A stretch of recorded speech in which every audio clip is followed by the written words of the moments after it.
So once you've hired me as your real estate agent, you've made your first smart decision. Now it's time to move on to step 2 of the home buying process, which is to get you pre-approved for a home loan. So I wanted you to hear about this process directly from a lending pro.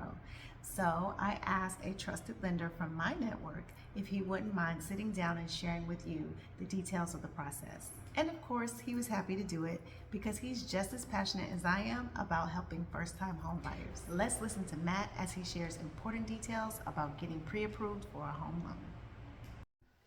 As a first-time home buyer, know that there are lots of programs out there, including low to no down payment programs. There's 100% financing available through USDA and VA.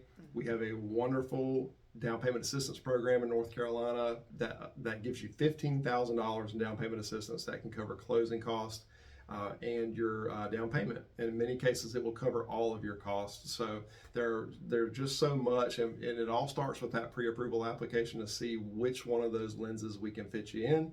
So that application is going to involve very simple things, including your current residence, your residence history, potentially your rental history if you currently rent. It will include your employment information, obviously, or your self-employment information. And we're looking, for the basics, where you're working, what your position is, how long you've been there. That's very important. We're looking for a 2-year employment history. Obviously, what your rate of pay is, be it a salary or if you're on commission, we need to develop that up front. And we also look at your assets. So that's going to be, anything from your checking and savings accounts, CDs, whatever you may have in the bank. Plus, we really want to know about any 401ks that you have, any other investment type assets. And it's okay if you don't have those things, but if you have them, they're always a plus. And then, of course, we look at credit. So we are going to pull your credit report, but, we look at that credit report. And one of the main things we're looking at is what do you have going out right now in the way of credit payments. And things like your insurance or your cell phone bill, those don't go into the ratios that we calculate. We're looking at what you're making payments on that would show up on your credit report. Of course, we're looking at the scores, and programs do have minimum scores. You shouldn't be worried about that up front because we're not pigeonholing you into any program up front. Okay, so don't have heartburn about that. But we are going to look at your credit and make sure that we fit your credit profile in with a program. And of course, if we can't, we'll talk about ways to improve and get where you need to be to get into one of those programs. What are some of the financial do's and don'ts once a person is pre-approved for a loan? Okay, so once you're pre-approved, let's talk about the do's. The first one that comes to mind is you need to be saving money, okay? And Tiffany, you and I have talked about this. There are programs that may cover all of your costs, be it 100% financing through USDA or a down payment assistance program that covers your closing cost and down payment. But you are still, as a buyer, going to have upfront costs that you'll need to come out of pocket for, despite the fact that you may be recompensated for those in the end. So be aware of that. Be saving every dollar that you can. You want to go in with some cushion as a new homeowner anyway. But you'll have some upfront costs, be it the appraisal, your home inspection, which Tiffany is going to suggest that you do 100% of the time to make sure you know what you're buying.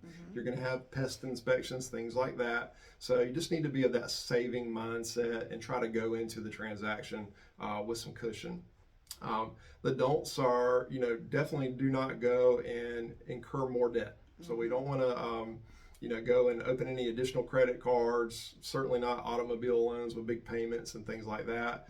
And of course, if you have to do that, you want to let your loan officer know right away that, hey, this is something I can't avoid. How does it affect me? Or what are some alternatives for people who don't necessarily get approved the first time? There are going to be varying reasons as to why you weren't pre-approved. There could be some credit issues, and we would recommend that you reach out to a credit counselor for that.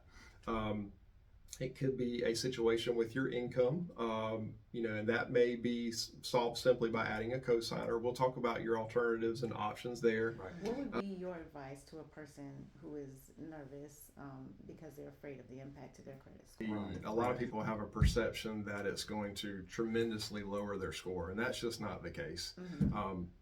I really can't put a number on how it will affect your score, especially if you're someone who's not out having your credit run over and over and over again. Okay, a one-off credit inquiry for a mortgage is not going to hurt you very much at all, and we're talking like 3, 4, 5 points. Okay.